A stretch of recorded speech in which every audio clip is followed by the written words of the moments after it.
Hello, this is Martin Brossman, and I'm extremely excited to interview two gentlemen that are involved in some remote testing, at least from my perspective, one of the first. Kent and Brandin, I'm so excited to have you on the air. And also, I'm going to start right away. You're both veterans, is that correct? Yes, sir. United States Army veteran. Kent, and I'm a retired Air Force.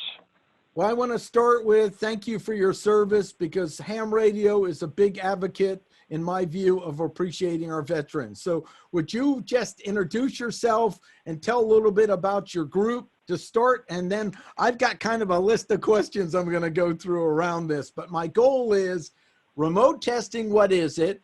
What does all this testing involve on the volunteers? What's a little bit of the back room of the resources needed for it? My name is Brandin Hess. My amateur radio call sign is Alpha Lima 6 India. I am the chairman for the Anchorage Amateur Radio Club Volunteer Examiners, and I happen to be the one responsible for trying to push this along in a fashion that benefits all parties involved. So that's a little tidbit of who I am. Go ahead, Kent. Yeah, and I'm Kent Petty, Kilo Lima 5 Tango, and I'm the former chairman of the Anchorage ARC VEC. I am Brandin. Am I your right-hand man?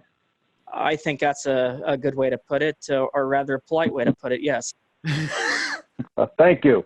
Thank you very much. Could you explain the origin of the VEC program to start with? The FCC authorized the VEC program to start, I think it was 1984. And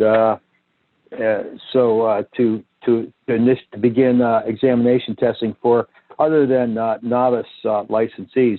As it turns out, the Anchorage Amateur Radio Club was the first VEC named by the FCC as a VEC, or a Volunteer Examiner Coordinator. A VEC is a body or an entity, whereas a VE is a Volunteer Examiner. A Volunteer Examiner is accredited by a VEC and has to operate under their rules and protocols. Excellent. So this is, you are authorized by the FCC to be able to give the exams by the criteria required. Is that right? That's right. And there are 14 VECs. We're a small one.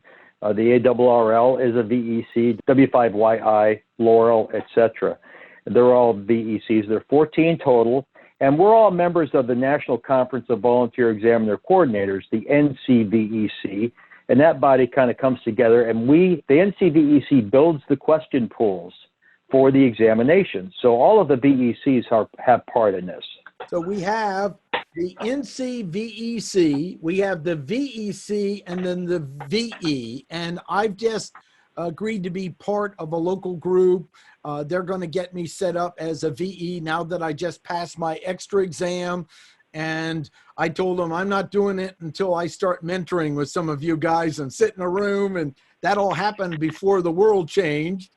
But that I'm looking forward to that as a way to give back. So those are the three things. That's correct, yeah. Would you give a little background of remote testing? And you were one of the very first, because you have some people where you got to be in a plane to even get to them, where you saw the need. So give a little history on. Sure. So back in 2014, the Anchorage ARC, we petitioned the FCC to change the rules, to change Part 97. So that we could do remote testing. It was a relatively subtle change to the rules, the language, to allow that. It used to say that the volunteer examiners needed to be present to observe, in an examination session to observe the examinations. So the language was simply changed to remove the word present, and it simply says now that the examiners have to observe the examinees.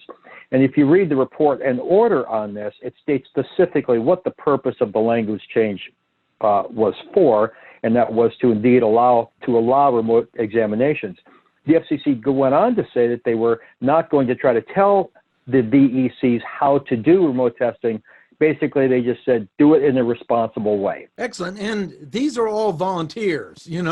This is an important thing to understand. It's a volunteer base that's putting tremendous time in my view, to create the tests that provide a sufficient challenge. So there's a barrier to entry. So you earn something on each one of these stages. And this is exciting to hear that was the door that opened the possibility for do it. Then you had to start working out all the details on it, right? Yes, that's correct. So the Anchorage Amateur Radio Club Volunteer Examiner Coordinator has been doing remote testing since we were initially authorized to do it in 2014.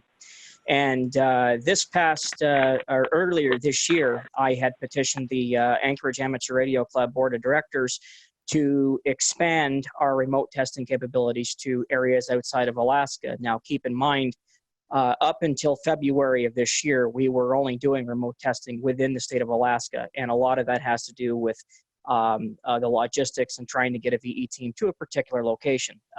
Many areas of the state, it's very hard, especially now, to get a VE team out there. And so this remote testing allowed us to bridge the gap. And with the number of requests that we've received from folks in the lower 48 states and even a few in Canada, it has caused for a need for us to look at the possibility of expanding. And so we did. I petitioned the club board of directors to expand and received their blessing in February of this year to expand our remote testing capabilities to folks outside of Alaska. Now, keep in mind, initially, when we expanded, we wanted to make sure that folks understood that we were expanding this service to provide testing to folks that were in areas that were either not served at all or underserved by other volunteer examiner coordinators. And then, of course, from there, it's all spiraled in a very interesting direction, so to speak. The big thing is, knowing Alaska, I assume, there are pretty remote areas there where it costs real money just to get there, much less haul 3 people there. Is that right?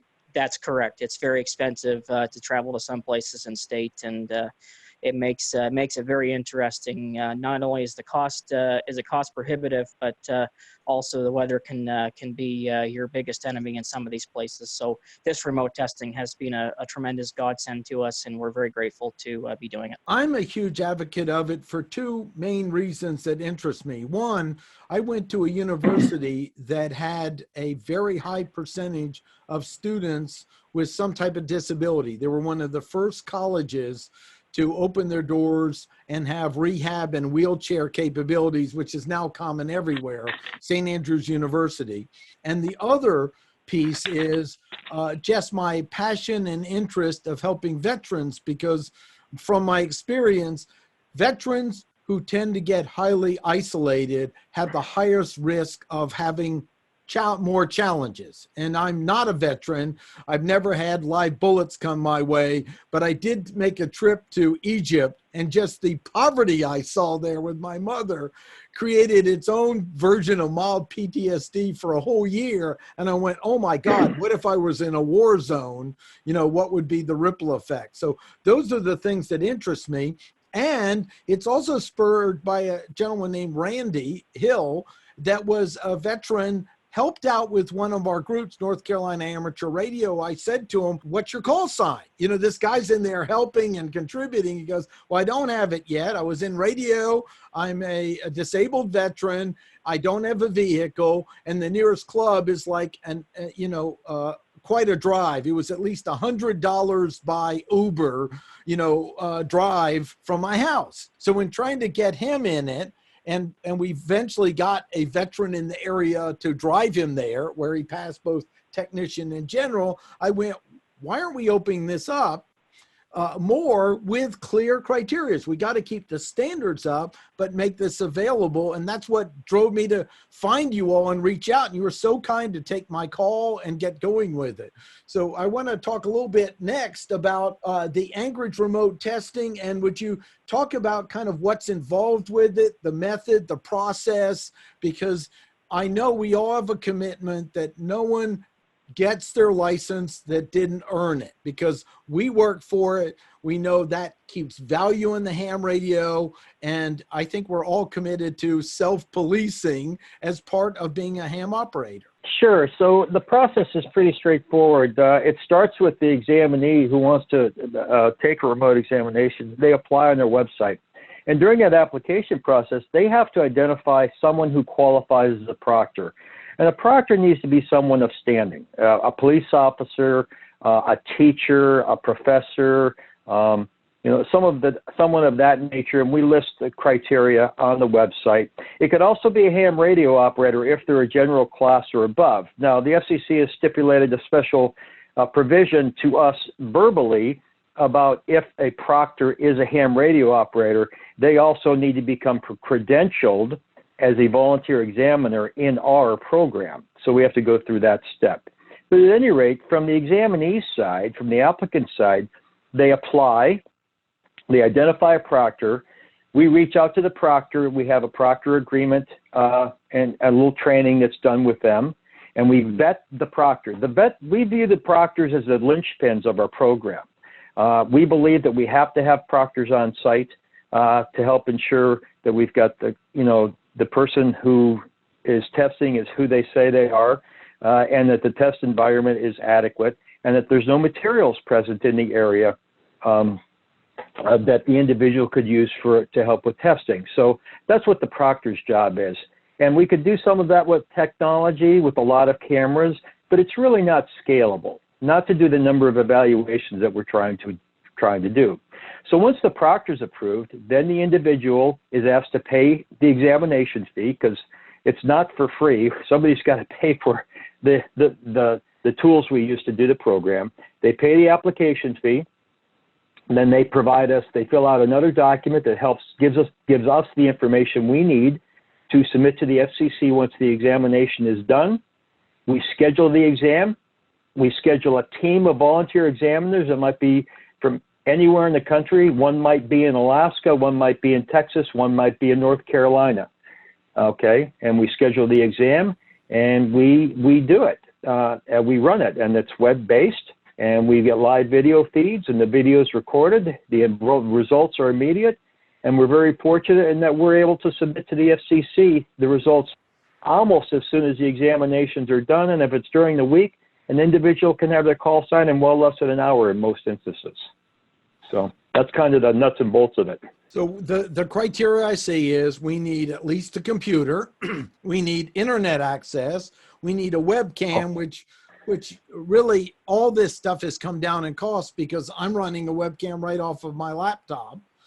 Many are standard. So to clarify, typically we recommend a laptop computer because it's inherent to it. Right. So we need the laptop computer, and we also, during the examination session, we maintain a conference call, an audio link between the three VEs, the volunteer examiners, and the proctor.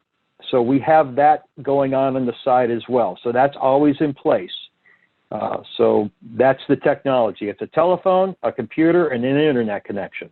Let's say Raleigh's in the lockdown at home, that we'd have to have one of the criteria to show up to right now with your system to do that. Is that correct?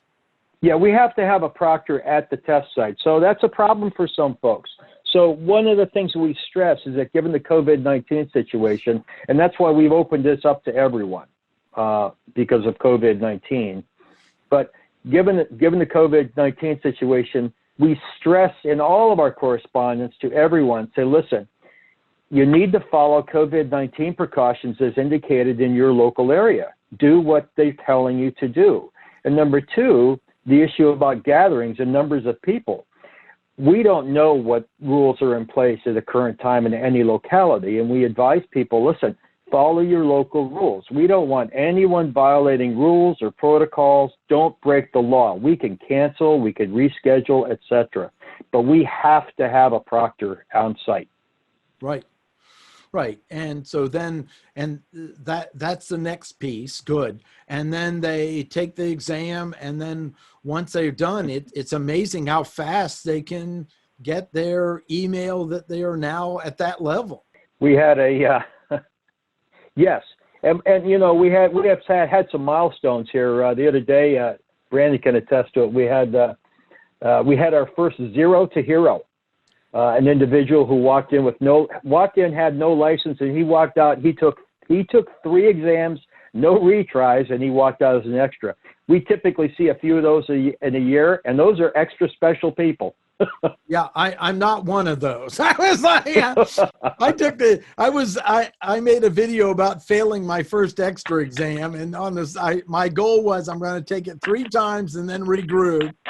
And there you go. I'm a slower learner, and it was so funny. I walked up to him and he said, well, you can miss this many questions and just got under the wire and you made it, you know? And I was so excited. And he says, look, you know, now you're an extra. I says, now I'm going to go back and relearn everything. This is exciting. So if someone wants to get tested through you, of course, first they have to understand what their local regulations are. That's the first.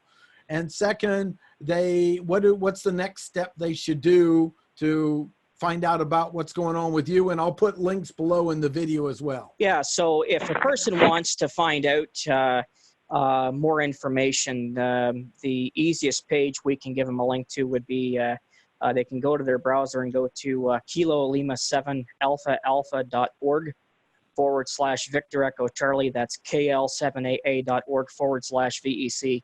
Now, that's the main page for our VEC program, but if they want to see the remote testing page, which is where everything begins, they'll go to KL7AA.org/VEC/remote-testing, so remote-testing. And on that page, it gives a precursor to what we require as far as a proctor. We let them know that the proctor has to be listed on the application before we receive it. If we receive the application without a proctor, then we will either immediately reject it or we will make our due diligence within reason to reach back out to that applicant and tell them that they must provide a proctor in order for this application to proceed. So the web page that we have does change from time to time, and as things progress and things move on, we will be making changes accordingly. So the remote testing page of our VEC website has all of the information as well as a link to the application. Would you mind going over what are the basic proctors? I saw the list, but you know, a few of them, if you don't mind, so people can start thinking even once they watch this, who could be just that. Sure. So one of the things that we look for, of course, we always stress that proctor should be a person that is sworn an oath of some sort, so that there's a level of additional responsibility. So the different proctor qualifications that we look for, it can be an amateur extra class, advanced class, or general class amateur radio license holder who is already accredited with us or who is willing to become accredited with the Anchorage Amateur Radio Club volunteer examiner. A city or village official. Now, I say village because in Alaska we have villages, unlike many areas of the lower 48. College or university staff, so that can be any member of community college, university faculty. Emergency management personnel is another one. Those are rather readily available in many areas of the country. A judge or a magistrate, so somebody that's in the judicial system, serving as a judge or magistrate. Also, a law enforcement officer, that can be federal, that can be state, that can be municipal, county, whatever you want to call it. Anybody serving in law enforcement. Also, an active state or federal employee would fall under the categories of being a proctor. So, those are the current criteria we look for as far as who we're seeking for a proctor. We have had requests in the past if we can use a medical professional and other various professions for a proctor, and we feel that due to the level of not only security involved in our examinations, but also due to the sensitivity of a lot of the information, we feel that somebody who has sworn an oath for their position gives us more merit in being able to say, these individuals are being placed under very high trust, and we're willing to let them proctor as they know what's required to conduct something like this, especially given that this is a license issued by a government entity. So, for example, I just thought, let's say I'm a quadriplegic. I'm at home. It's a big deal to get out, not safe at all. But I have a doctor that does need to come in, or a fully licensed therapist. Is it possible one of those two might be able to serve that, or not at this time? Not currently at this time. We've had multiple requests asking about that, and I personally, as chairman of the VEC, don't feel comfortable at this particular time allowing for somebody in the medical field to actually serve as a proctor for us. And in defense of this, I want to bring up, this is very important because you're rolling out something new. You've got to get track record. You have to make sure you dot your I's. Our goal is to always have a standard where the FCC never needs to call us, and have it a little higher. So I really want to let people know that's the commitment of the fine amateur radio testers I know is we take this on serious, so we are never an added burden to the FCC that has more than enough problems to deal with right now. Correct. And so that's part of the motivation. You've got to, in any project, roll out at levels and make sure it is drum tight before you ever consider adding something else. So we do, and I certainly do agree with you. I mean, the biggest thing for us, we want folks to understand we're not giving away licenses, we're not giving away answers. Like Kent said, the proctors are the linchpin. They are, they are simply the glue that allows us to hold all of this together. It's our responsibility as a volunteer examiner coordinator to maintain and uphold the honesty and integrity of the amateur radio licensing process. And our proctors, even though we don't have a very large list of who qualifies, it allows us to establish a standard that perhaps other VEC programs in the country may consider looking at and perhaps embarking upon at some point in time. But we have standards in place, and they are certainly subject to change. But for right now, we seem to be doing quite well with the list we have, and like Ken said, we vet everybody. So there is significant responsibility on both sides of the camera, and I couldn't be more pleased that we're doing what we're doing. Go ahead, sir. I see a hand go up. Yeah, Martin. Brandon had a good opportunity there. You kind of brought in there was a good segue there about the FCC into the FCC, and Brandon, you might mention the telephone call we received here recently. Yes, I will do that. Thank you for reminding me. So I received a telephone call from the FCC's Office of General Counsel a few weeks ago, and the purpose of the phone call was somebody who is not a member of our program, who has no idea what the program is about, had called them and indicated that we were in violation of Part 97 as far as how we were doing testing. So over a 2-hour phone call, it essentially turned out to being this. I carefully explained to the gentleman I was speaking with how our program worked. I told him the processes we were using, and express to them that we are the only VEC currently using a Proctor on site for the purposes of remote testing. And so it was during this call that, of course, the attitude of the gentleman I was speaking with went from being pretty uptight to being rather amazed. He was very amazed at our diligence in maintaining the honesty, maintaining the integrity, but also he was most pleased at the fact we have a level of organization as far as our ability to handle these applications and also handle them every step of the way. We have this down to a science within reason. But what he really found to be most tremendous is that we were willing to render a service given a situation where a lot of places have shut down. And he gave, in that call, he gave us some guidance, and he clearly expressed to us, that was where we received the verbal guidance. If a proctor has an amateur radio license, and many of our proctors have, if they're general class or above, they need to become accredited in our program. And he expressed to me, and I agreed with them wholeheartedly, the reason for that is to give them some accountability and them understanding the policies we have, the procedures we have in place, and to allow for us to continue remaining above board with Part 97 pertaining to amateur radio license testing. And by the end of the phone call, he felt that we were certainly above board. He couldn't commend us enough for it. And the very last words out of his mouth was, keep up the good work. So as far as I'm concerned, if the FCC's happy, evidently we're doing something right. That's an excellent story. And another thing I want to bring up that I see is the people concerned this might take away for the in-person.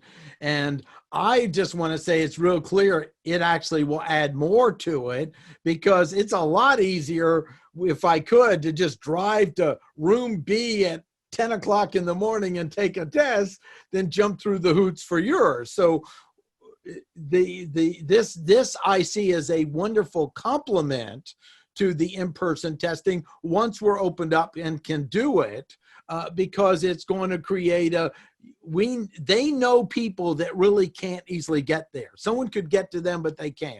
They want them to have that chance to do it, just like Randy, that occurred. Luckily, we had a amateur radio operator that happened to be a veteran reach out, happen to live in his town. I mean, the probability of all that occurring was pretty small otherwise, and drive him there, because within his means, it would not have been accessible. And now this guy's not just, the thing people don't realize is our veterans have so much to offer us, and our people often with disabilities and challenge have so much to offer us.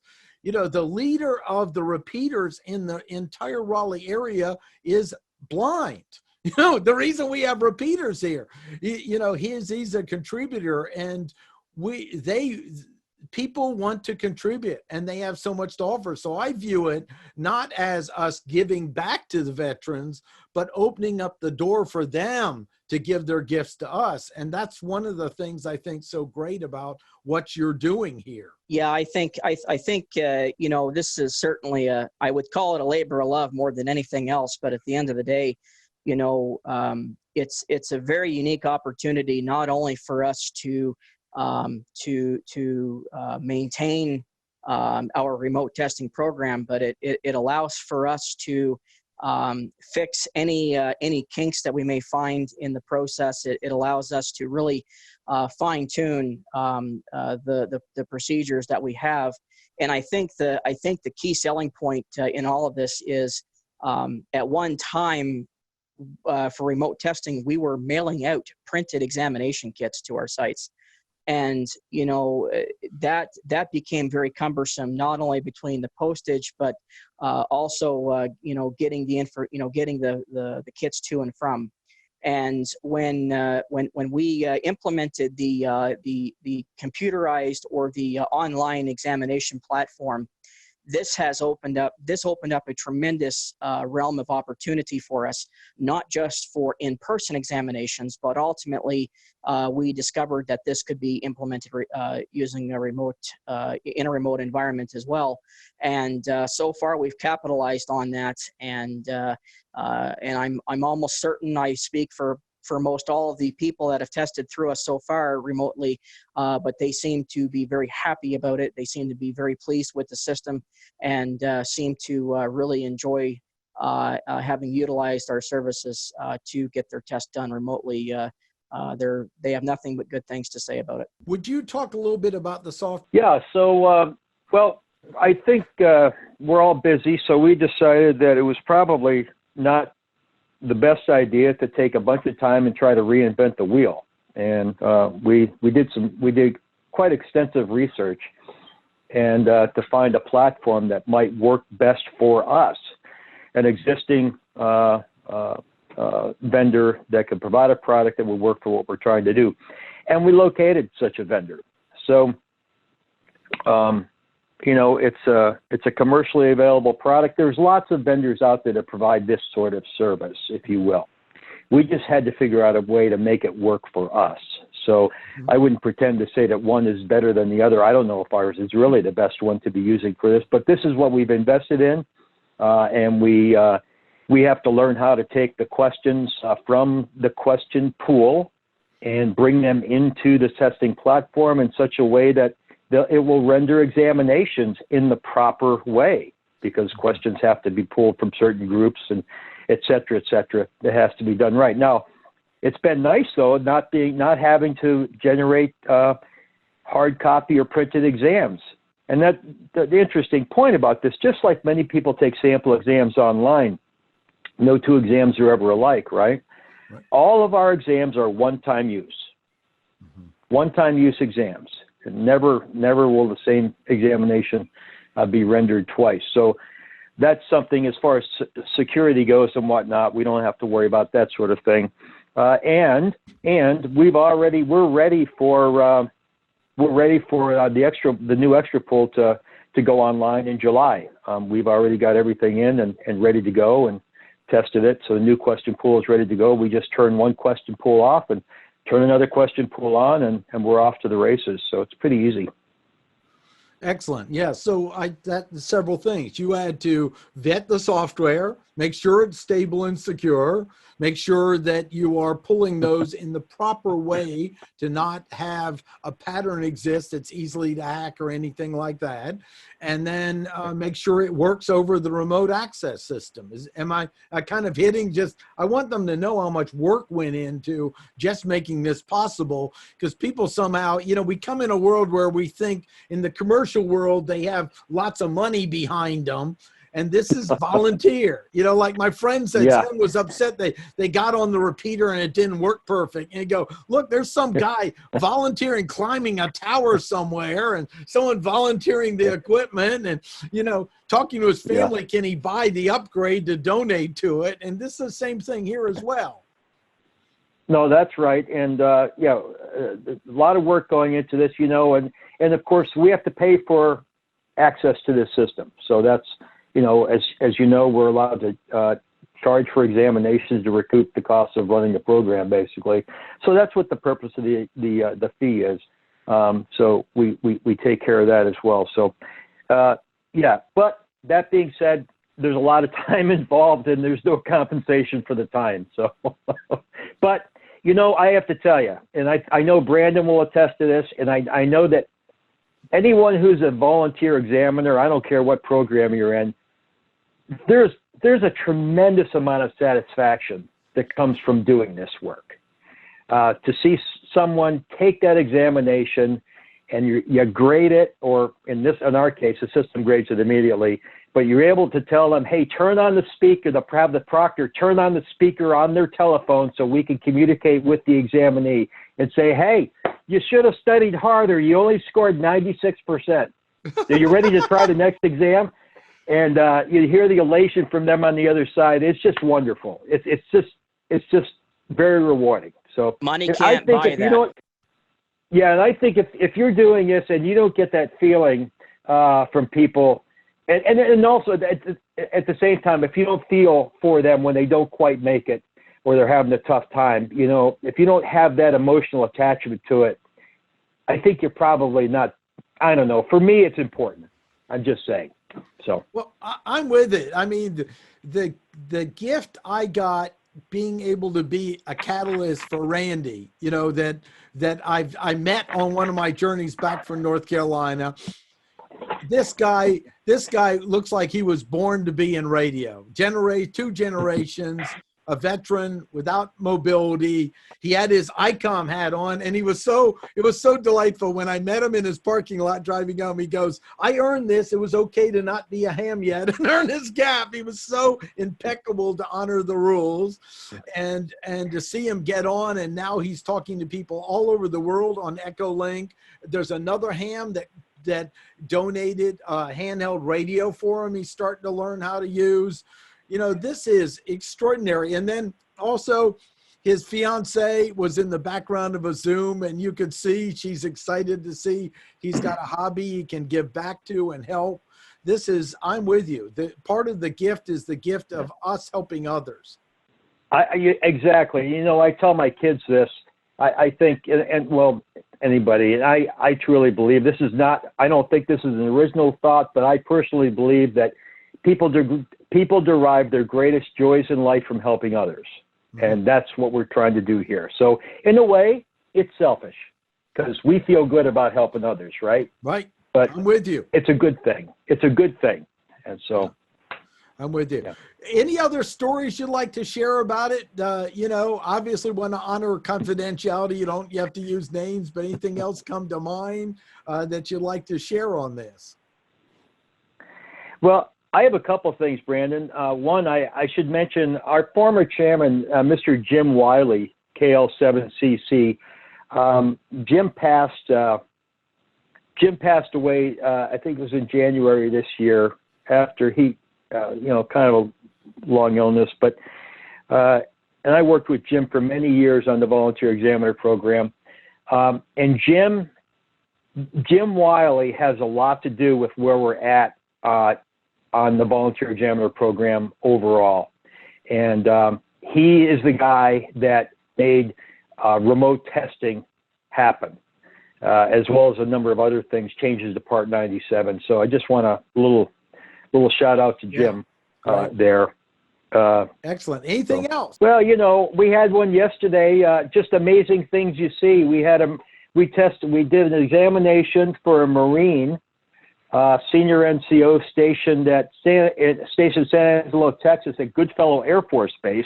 A Marine at Goodfellow Air Force Base, and upgrading from general to extra, and it took him 8 minutes and 29 seconds to take and pass that exam, and he scored a 96%.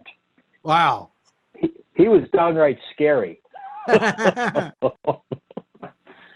Yeah. So we see that. You see everything. I mean, people feel good about this. They like the service. I don't know, Brandon, what we see all kinds of stuff. We do. I mean, I think in this aspect of the amateur radio service, I honestly have to say there is not a dull moment. We get questions of all different sorts. We get requests of all different sorts, and I think for me, I've been chairman since June of last year, and I can't even believe that we're coming up on almost a year since I started doing this. But I have to say, in the last 10 plus months I've been doing this, I have had the opportunity to work with folks from all walks of life, and it's quite humbling when you're dealing with folks who are at different stages of where they are in the amateur radio service. Some people I've dealt with have been licensed for over a half a century. Some people are just getting into this, and the ideas, the mentality, their level of commitment it varies so greatly. And to work with those varying levels of knowledge and motivation to serve has become a challenge for me in and of itself. But slowly but surely, I have to say the most rewarding part for me is to welcome new volunteer examiners into this program, and to be a level of support for those who are still serving for us in whatever capacity necessary. But being that link, not only as chairman of the VEC, but being able to reach out to the NCVEC or the Federal Communications Commission and get pretty quick answers on things. To me, it's been a very tremendous blessing. And I think the biggest caveat to all this is having Kent available to help with a lot of this. It hasn't, I think for him it's probably been more than he wants to do, but I think it's his willingness to press on. You can't beat that with an ugly stick. I don't care who you are. Thanks for that, Brandon. I might also suggest that, Brandon, I think perhaps you got a little you bit off not more than you could chew, but more than you bargained for. When you became so willing to take over for me. Hey, do you want me to mention our focus on service members? That's yes. great. Yes, please. Yeah, I just wanted to mention our focus on service members. We recently had a request from a service member stationed in Afghanistan. He reached out to us for a remote testing program and said, hey, I've been studying for my exam. There's no hams here. There's no club. There's no way for me to get an examination. So clearly our remote testing service, if you will, is right in line with being able to help our service members who are stationed all over the world to help those folks get their amateur radio licenses or upgrades. I remember when I got my ham radio license when I was stationed in Korea in 1989. And I think at the time I could just, any ham could test me and get for novice class, but to do higher than that, I had to have a team. And I remember, I think I had to travel up to Seoul to take the examination and all this other stuff. So, God bless them. They made it happen. But our service makes it so much easier because we're just going to basically suggest that a senior NCO, an officer, or a warrant officer, or a DOD civilian employee of, I think, GS7 probably, or GS8, GS7 or above could act as a proctor. So I'm really excited to start seeing those applications start to roll in. Is there anyone else doing this now? Because I've heard there might be some other groups involved, but I wanted to hear it from you all. Yes, aside from the Anchorage Amateur Radio Club volunteer examiner coordinator doing remote examinations, currently there are 2 other volunteer examiner coordinators in the country doing remote testing. W5YI, that's Whiskey 5 Yankee India, they're VEC based in Arlington, Texas. They are doing remote examination proctorless. They have a system in place that uses several cameras on site. I don't know how many exams they have done, but I do know they are doing it in limited capacity. And then the newest volunteer examiner coordinator that has just began doing remote testing is GLARG, which is also known as the Greater Los Angeles Amateur Radio Group. They do testing primarily in Orange County, California. They have received several requests to look at remote testing, and based on an email that I received from a gentleman that contacted us about doing remote testing, he had informed me a few days ago that their VEC locally has just started doing remote testing. So right now, there are 3 in the country doing it. But I think overall, based on what I'm seeing, the numbers I'm seeing, the Anchorage Amateur Radio Club volunteer examiner coordinator seems to be leading the charge as far as the number of examinations we're giving. Yes, and you were, as far as I can see, the first to do it, in the area and the history of it. So that's why I really wanted to interview. You're the origin, and I'm very thankful, and hopefully I'll get to interview some of the others too, to let everyone know about it, because we got enough people that want to test as long as we do it properly. I'm excited to get more people in our family. I'm proud of this amateur radio operators. I believe that it's generally cut above human being. I would say if I was on a road and I was stranded, I'd trust a strange ham operator over somebody on Facebook I don't know or something else any day. And I think you feel the same. Now, it doesn't mean we don't have our share of ups and downs, but on average, it generally attracts a person that wants to be of service. One, you have to identify yourself. You have to identify yourself often. And you are named and tagged, just like in my state, people who want to be a concealed carry person, they've got themselves fingerprinted, they've got a certificate, the police know them better than a criminal, as far as they have nowhere to go. So they're, the cops in my area go, I'd rather walk up to a car to a concealed carry person than someone who's not. The same thing is we have a barrier to entry, and understanding this is a standard we all want to keep held at a high level.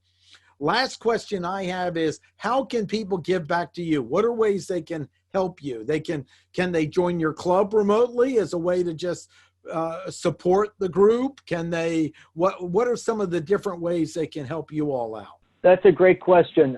So I could tell you that quite a number of examinees from around the country who have finished their examinations, they have become members of the Anchorage Amateur Radio Club to say thank you. Matter of fact, we had one individual, he actually purchased a life membership for us, from us. So that was great. So that's always welcome, of course. We get a lot of requests, Brandon can attest to this. We get a lot of requests from amateurs who are VEs and other programs who they want to help, exactly to what you're speaking to, Martin. They want to help us. And we have lots and lots of requests. The reality is our system is really focused on the examinee identifying a proctor and reaching out to us, because we can't predict where we're going to need a proctor. However, if your radio club is one where the local community typically comes to you and says, hey, I want to get my amateur radio license, how can I do it? You could say to them, well, listen, we can refer you to the Anchorage Amateur Radio Club website. You can apply for a remote examination, and here are people in our organization that can be proctors. And you can give them, the individual who wants to do the application, a name of one of your people, and they'll become a proctor then for us, and they could be a proctor for other examinations. Once you're set up as a proctor, it makes the process go a lot faster. So that's a really great way that people who want to get involved could help. Just make your club aware of what's going on, and when people come to you, refer them to us and identify your folks as possible proctors. I think that's a great point. I'm a member of two clubs in the area, the RARS and the JARS group, and at the moment, and I'm going to bring that to their attention because there's a gentleman named Mark, a great guy that was at there are a number of people that were there for my extra exam, and they're heartbroken. They can't help people get their exam, and they might reach out to you and say, hey, how do we do this? I even got a facility here once we can do it where we marked off 6 feet so that we could visually have a webcam, you got it, and have people 6 feet away. And he has a local place. Now, his place would need to be rented, but I don't know if I were indoors and I paid a little bit to help for the rent and did it, I would have gladly done it. I mean, so, there are more creative things. And that's what I love about this is you all are working together. How do we get people who want to become ham operators to be licensed, educated, and actively on the airwaves? I think that's a terrific thing. So we've got 1, join your club. 2, if you're interested in helping out or a club, reaching out to get some of your people certified as proctors in the area. And 3, also us learning what's available. We may need to contact our local area and say, hey, can we do this to make sure we honor the local agreements of the counties too, to get educated on it, because we are not going to stay all locked up soon. We need a country working again. So we may go in phases and find out at that point we can do it. And one thing that it maybe didn't come through, and I know Brandon and I have exactly the same view, and that is we don't care what VEC a person uses to get their ham radio license. All we want to make sure is that people have access to the ability to take an examination to get their license, whether it's through us or someone else. We are happy to refer someone to another program we know is operating somewhere so that they could test to take their examination.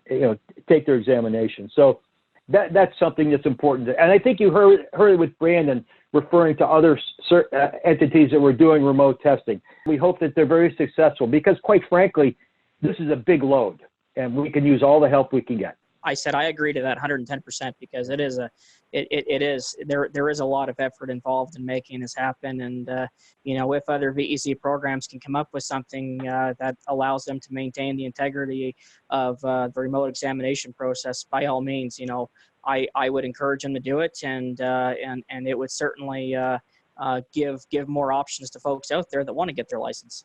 And like you said, we have no competition. because we all grow if we all pitch in. I love that about the hobby. Thank you. Well, thank you, gang. Thank you so much. This was wonderful. I appreciate what you're doing, especially the work to help our veterans and people who have less mobility, at least having a tool to do it. So That's very exciting. Very much, guys. Appreciate it. Hey, thank you, sir, for your time. Thank you, Martin. If we could be of more help, or if you have any more questions, I hope that you'll reach out to us. And I know you're doing you're very busy with doing what you do. And thank you for doing this for amateur radio. You're welcome. Yeah, my mission is the constructive and healthy growth of amateur radio at a global level. I believe it is just as important now as it was many years ago. I can't put out a call on Facebook to random people and meet someone kind that I might make their day. I might save their day, especially in isolation today. In fact, I'm an advocate. We're recording this on National Amateur Radio Day. Of course, we'll release it on another. And I'm asking everyone out there, you hear someone put a call out, don't be a dweeb, answer it. And if you put a call out, put the call out long enough so our scanner will know who you are and respond to it. If all of us stay more engaged in our own hobby, the growth will be natural. You can't get what we have to offer in any of these other modern mediums. And it's up to those of us who are older hams, younger hams, and new to play our part to engage more in our community. And I believe it will continue to rapidly grow in constructive ways if we just engage more, answer, and participate. So thank you for what you're doing, gang.